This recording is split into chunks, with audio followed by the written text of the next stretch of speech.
삶의 경험과 지혜를 나누는 시간, 내일을 여는 보이스 김유미입니다. 수도권과 지역의 격차가 벌어지면서 지역 소멸 위기라는 말까지 나오고 있는데요. 지역의 미래를 위한 도시 경쟁력 확보는 이제 선택이 아닌 필수가 됐습니다. 자, 그래서 오늘 내일을 여는 보이스 이 시간에는 이한호 문화기업 대표와 함께 광주를 만나는 새로운 창, 광주 100년 이야기에 대해서 들어보겠습니다.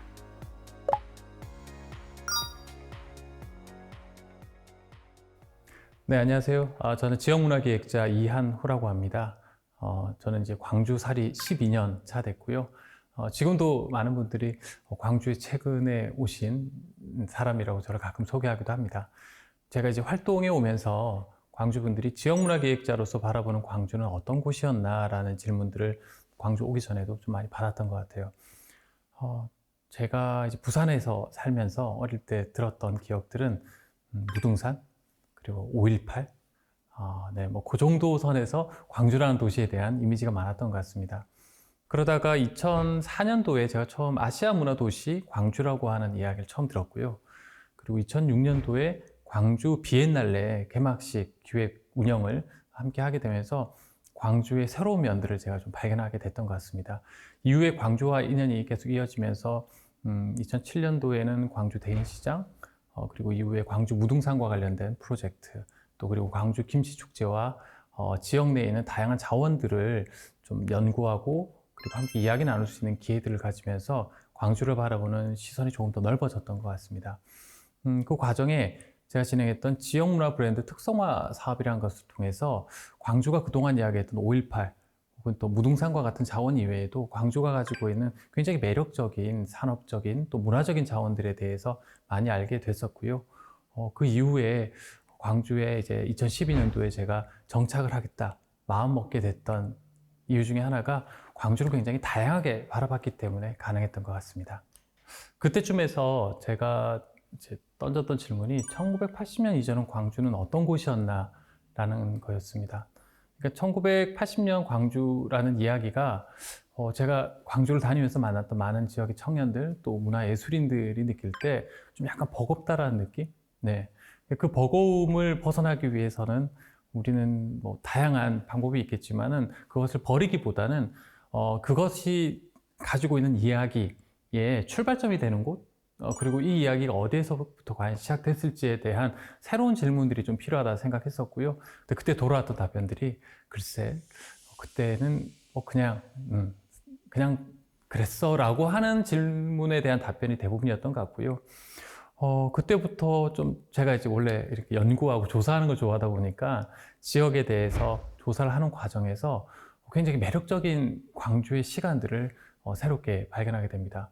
앞서 말씀드렸듯이 2004년도에 아시아 문화 도시라고 하는 광주의 미래상에 대한 새로운 이야기와 함께 좀 새롭게 재발견되기 시작했던 광주 양림동에서 저는 특히 1930년대 광주가 가지고 있던 매력적인 이야기들을 많이 찾았던 것 같습니다.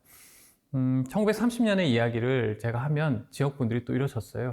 아니 1930년 광주 이야기 그렇게 대단하다고. 양림동이라는 곳이 굉장히 낡고 또 사람들이 잘 가지 않는 곳이다라고 하는 인식이 그 당시엔 좀 많았던 것 같습니다.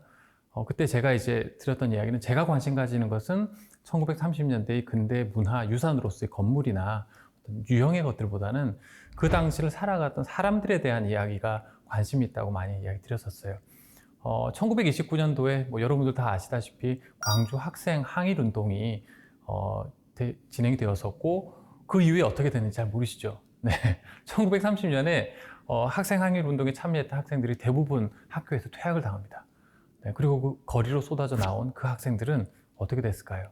네, 모던 보이로서 혹은 또 다른 미래를 위해서 다양한 활동들을 했을 텐데 그들이 즐겼던 이 광주라는 도시에서의 삶 그리고 그들이 즐겼던 도시의 문화들 이런 것들이 되게 매력적으로 다가오더라고요.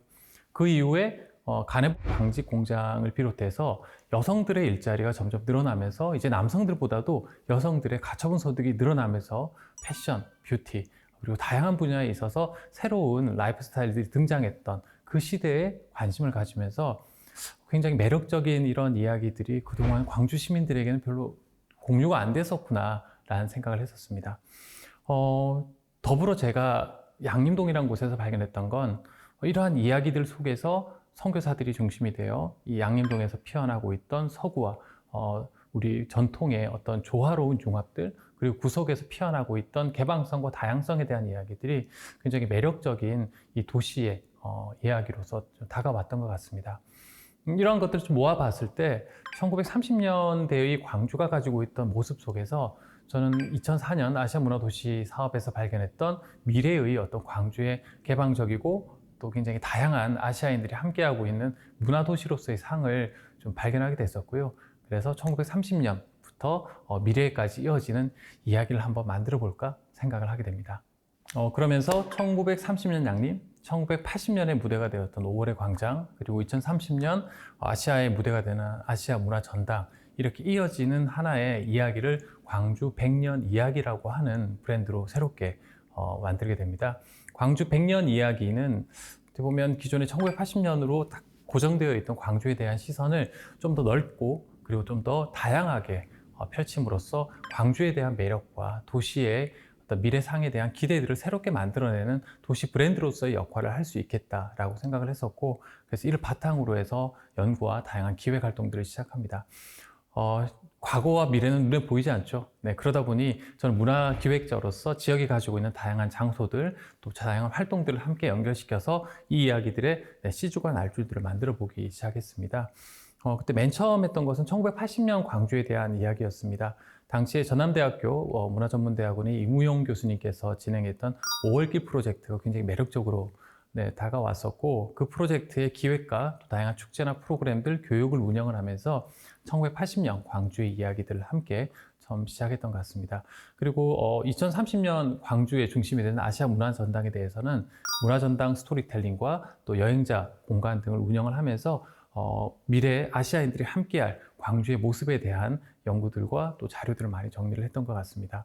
그러면서 1930년에 무대가 되는 양림동 속에서 과거 양림이 가지고 있던 이야기들, 그리고 지금 현재로 연결되는 다양한 활동들을 좀 많이 조명을 하게 됐었고요.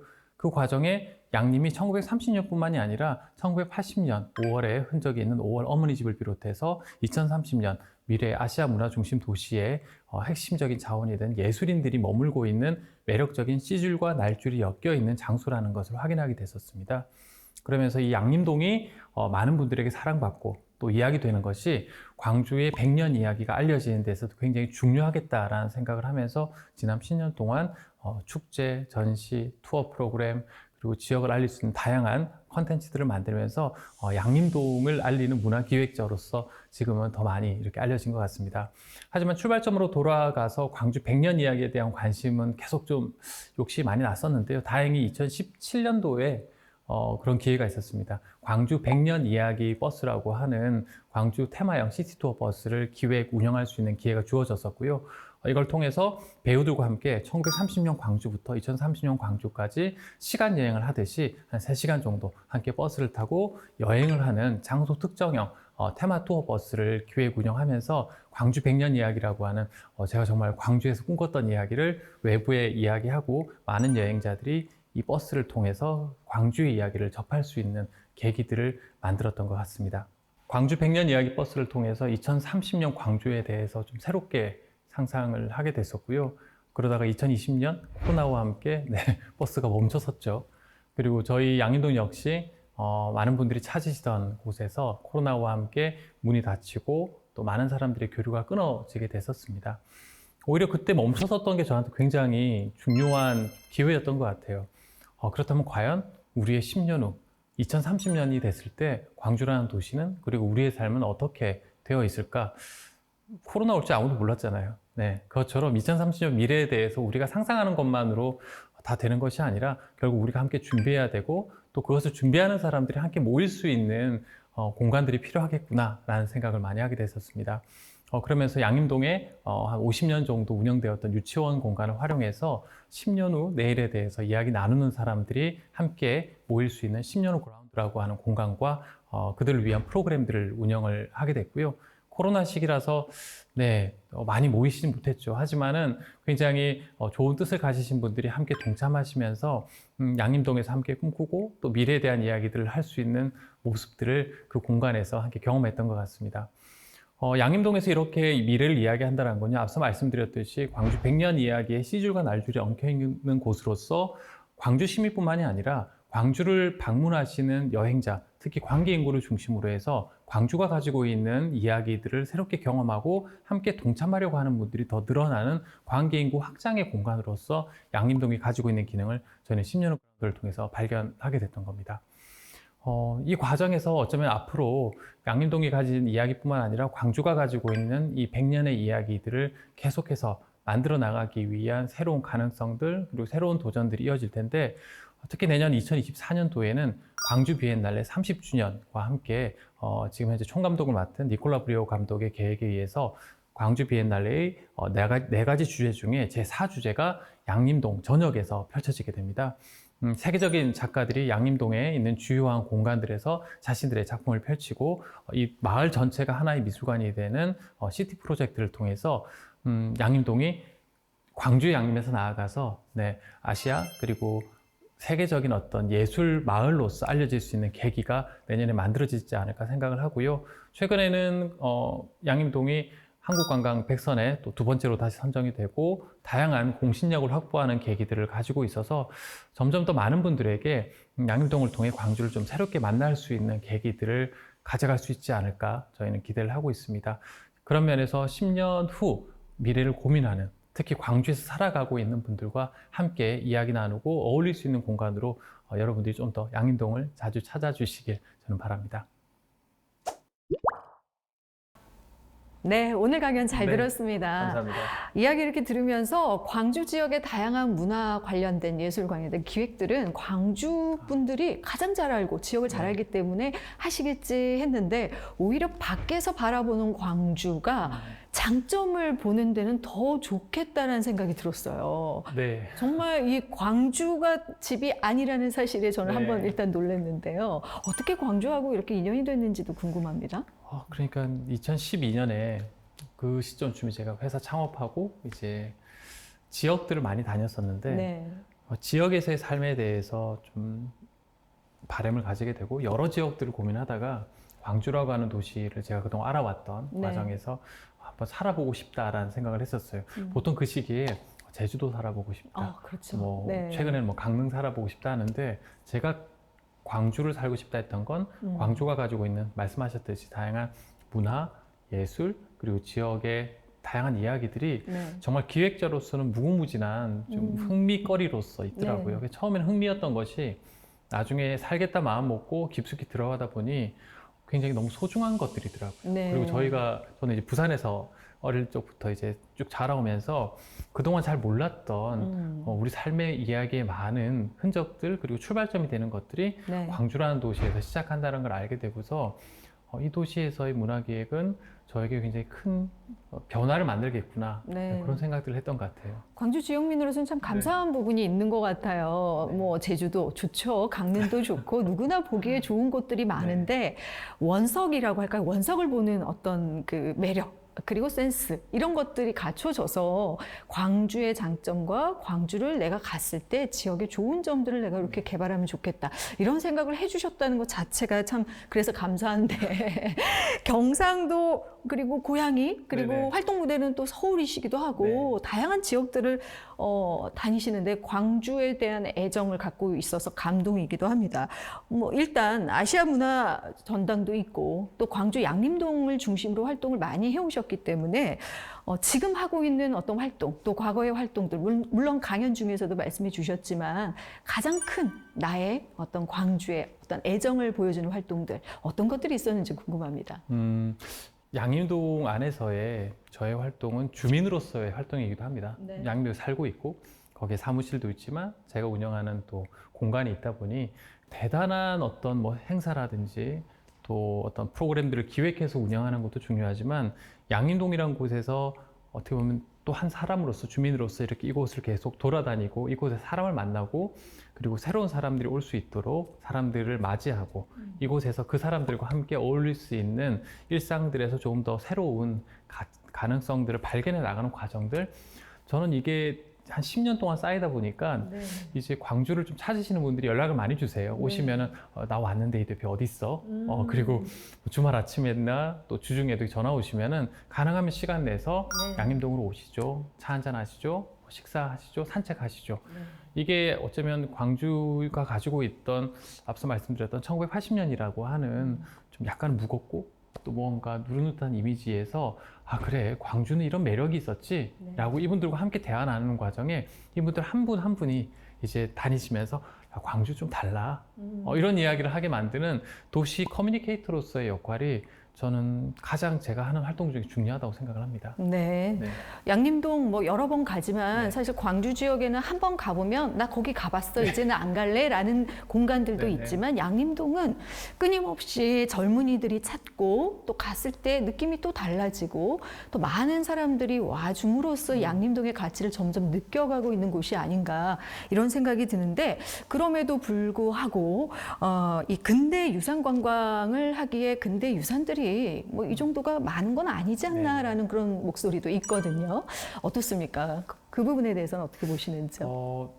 근대 유산 관광에 대해서 관심이 2010년도부터 해서 전국적으로 많이 일어났던 것 같아요. 그렇게 볼 때 군산이나 인천이나 이렇게 굉장히 많은 근대 유산들이 있는 곳들과 비교할 때 광주 특히 양림동은 약한 건 사실이에요. 네. 근데 가장 큰 차이는 군산이나 인천이 소위 적산가옥이라고 해서 일제 시대의 잔재를 중심으로 해서 남아있는 근대유산 관광이라면은 네. 양림동엔요 가보시면 알지만은 적산가옥이 전혀 없습니다. 네. 네, 오히려 이제 선교사들이 뿌리를 내리고 그곳에서 만들어갔던 이야기들 그리고 광주의 독립운동가들과 다양한 문화예술인들이 일제 치하 안에서도 양림동에 모여서 함께 만들어갔던 이야기들. 네. 즉 양림동이 가지고 있는 근대 문화 관광이라는 것은 우리가 다크 투어리즘이 아니라 그 시대에 그래도 우리가 꿈꿀 수 있었던 희망에 대한 이야기들을 담고 있는 매력적인 이야기들이 많기 때문에 저는 광주의 이 이야기들은 다른 도시들에서도 굉장히 부러워할 만한 부분이고 눈에 보이지 않는 것들을 그래서 만들어내기 위해 예술인들이나 저희 기획자 같은 사람들이 광주 근대에 대해서 관심을 가질 필요가 있다 이렇게 더 생각을 합니다. 네, 특히 지역의 이 근대 유산들은 그 시절의 아픔, 고통, 억압 이런 것들을 느낄 수 있는 공간들이 많은데 차별점이 있네요. 네. 확실히 희망을 느낄 수 있는 네. 근대 유산들이 있다. 가지수 양적인 부분보다는 맞습니다. 어떤 질적인 면의 스토리 면에서도 그런 중요한 소중한 가치가 있다는 말씀 잘 들었는데요. 그동안 다양한 문화예술 프로젝트 추진하셨잖아요. 광주에 이제 찾아주시는 국내외 분들 많이 보셨을 텐데 혹시 광주에 대한 어떤 인식이랄까? 내가 만난 타지인들, 내가 만난 또 국내 관광객들, 광주에 대해서 뭐라고 하는지, 어떤 인식이 있는지도 한번 궁금합니다. 우리가 Do you know 김치를 항상 외국인들에게 하잖아요. 네. 그것처럼 광주 분들이 항상 말씀하시는 게 광주 음식 맛있지 않아요? 라고 해요. 정말 맛있긴 해요. 근데 광주가 가지고 있는 매력은 음식과 함께 어우러지는 광주를 즐길 수 있는 다양한 자원들이 페어링이 될 때 광주 음식 정말 맛있고 광주를 정말 재밌게 즐겼어가 되는데 네. 광주가 가지고 있는 다른 자원에 대해 광주 분들이 오히려 잘 모르세요. 제가 2012년에 광주 처음 왔을 때 양림동으로 갑시다라고 광주역에서 택시를 타면 기사분들이 거기 왜 가냐고 볼 것도 없고 네. 사람들이 왜 자꾸 가는지 모르겠다. 네. 시민들부터가 광주라는 도시를 잘 즐기지 않는다라는 것을 또 한편 이야기하시는 분들이 계세요. 여행자의 시선으로 이야기되기 전에 먼저 지역 시민들에 의해서 충분히 즐겨지고 이 자원들이 상시적으로 사용이 될 때 네. 우리는 도시 차원에서 관광이나 혹은 또 개발을 위한 투자들이 자연스럽게 일어나게 될 것이고 그게 외부에서 봤을 때 정말 광주는 자신들의 이야기를 이렇게 매력적으로 전달할 수 있는 자부심이 있구나라고 느낄 것 같아요. 네. 네. 그래서 재미를 터트린 네. 하나의 기획. 광주 백년 이야기 버스에 대한 네. 이야기 기사로도 참 많이 네. 봤습니다. 아니 이걸 누가 이렇게 참신하게 계획을 했을까? 네. 공연형 시티 투어 너무 재밌고 또 반응들도 상당히 네. 좋았던 걸로 압니다. 근데 이게 아쉽게 코로나로 좀 네. 끊겨서 조금 더 많은 분들이 참여했으면 하는 생각이 들었는데 어떻습니까? 지금 다시 이렇게 우리 시티 투어 이 광주 백년 버스 이야기 버스가 다시 재개될 가능성이 있는지 궁금해요. 일단 이건 광주시와 관광공사의 네. 또 이제 전략 사업이기 때문에 나름 이제 계획이 있으실 거라 생각을 합니다. 음. 일단 광주 백년 이야기 버스를 시작할 때만 해도 광주의 이야기를 묶는 그랜드 투어나 혹은 스토리 도슨트 투어가 그 당시에 많지가 않았었어요. 네. 근데 지금 다행히 또 코로나 기간 동안에 광주시가 적극적으로 투자해서 저희도 함께 했던 게 광주 예술여행 스토리 도스트 양성들을 굉장히 많이 해서 현재 한 400명 정도가 교육을 받으셨고요. 네. 이분들을 중심으로 광주의 이야기 투어들을 굉장히 지금 많이 만들어가고 있습니다. 아, 그래서 광주 백년 이야기라고 하는 하나의 메타 브랜드는 이것이 가지고 있는 어떤 정책적인 측면이라면은 더욱더 이제는 지역의 다양한 이야기들을 연결시키는 시민들의 도시 여행 이야기들을 네. 좀 개발하는데 저는 더 좀 집중을 하고 있고요. 네. 기회가 된다면은 광주 백년 이야기는 이제 AI 도시 광주지 네. 않습니까? 네. 그러니까 그런 기술 결합을 통해서 아. 좀 더 외국인들이나 네. 그리고 지역을 방문하시는 관광객들을 대상으로 좀 더 프리미엄 투어 프로그램으로 만드는 기회가 있으면 좋겠다 생각을 합니다. 다 이렇게 그리고 있군요. 그런 기대는 가지고 있죠. 앞으로 네. 또 이 버스를 타고 참여형 또 시민이 함께하는 그런 시티 투어를 통해서 뮤지컬 한 편을 보는 네. 그런 느낌의 관광이 다음 시작됐으면 곡 제가 좋겠습니다. 모시겠습니다. 네. 시작되면. 혹시 지금도 계속해서 많은 아이디어들이 있을 것 같아서 네. 양림동을 비롯해서 혹시 꿈꾸고 있고 계획하고 있는 눈여겨보고 있는 그런 사업이라든지 프로젝트가 있을까요? 네, 저는 일단 최근에 제가 가장 관심 가지는 거는 양림동과 이 천변 그리고 천변을 건너서 동구 지역을 연결하는 프로젝트예요. 네. 그러니까 낮의 양림과 밤의 동을 연결하는 제가 이제 표현할 때 주양 야동이라고 이제 표현을 하는데 네. 약간 표현이 네, 그 브랜드화까지는 아니지만은 사람들이 머리 인식 속에 광주 갔는데 뭐 볼 거 있어? 나 광주에서 뭐 해야 돼? 주말에 할 때 낮에는 양림동을 산책하고 밤에는 동명동에 가서 함께 친구들과 어울리고 네. 그리고 더 심야에는 우리 자주 갔던 구시청 사거리 구시청으로 네. 넘어가서 구시청에서 한밤중에 함께 또 즐길 수 있는 네. 그렇게 광주가 가지고 있는 다양한 도시 거점 자원들이 자연스럽게 연결되는 도시민들의 라이프 스타일 자체가 만들어지는 것이 네. 앞으로 광주를 찾으시는 분들에게도 굉장히 중요한 하나의 좀 브랜드가 될 거라고 보고 있고요. 네. 거기에 조금 더 나가서 저는 최근에는 동부 지역 내에 있는 다양한 예술 여행 골목들을 발굴하는 프로젝트를 쭉 진행해 오면서 네. 부속로 이론이나 보리밥거리 그리고 또 헌책방거리 이런 공간들을 중심으로 예술을 통해서 그 도시 공간이 가지고 있는 매력들을 함께 찾아내고 또 여행자들이 즐길 수 있도록 만드는 프로젝트를 앞으로도 계속 이어갈 것 같습니다. 네, 기대가 되고요. 개인적으로 이런 아이디어는 도대체 어디서 이렇게 나오는 건지. 네. 네. 제가 아까 질문했다고 했잖아요. 네. 1980년 이전에 광주는 어떤 곳이었지? 네. 그러니까 새로운 질문이 결국에 새로운 답이나 네. 새로운 아이디어들을 계속 끄집어내는 것 같아요. 그래서 엉뚱한 질문들 그리고 또 새로운 분야의 사람들과 이야기 나누면서 저희 분야에 대해서 전혀 모르는 분들이 네. 혹은 광주를 전혀 모르는 분들이 가령 던지는 한마디 질문이 네. 어쩌면 우리에게는 큰 변화를 만들어내는 아이디어로 연결될 수 있지 않을까 생각을 합니다. 네. 지역 기획가가 아닌 지역 혁신가라고 불러드리고 싶고요. 예. 구시청 사거리 양림동 얘기하니 네. 이제는 뭐 광주뿐이시다 이런 네. 느낌도 듭니다.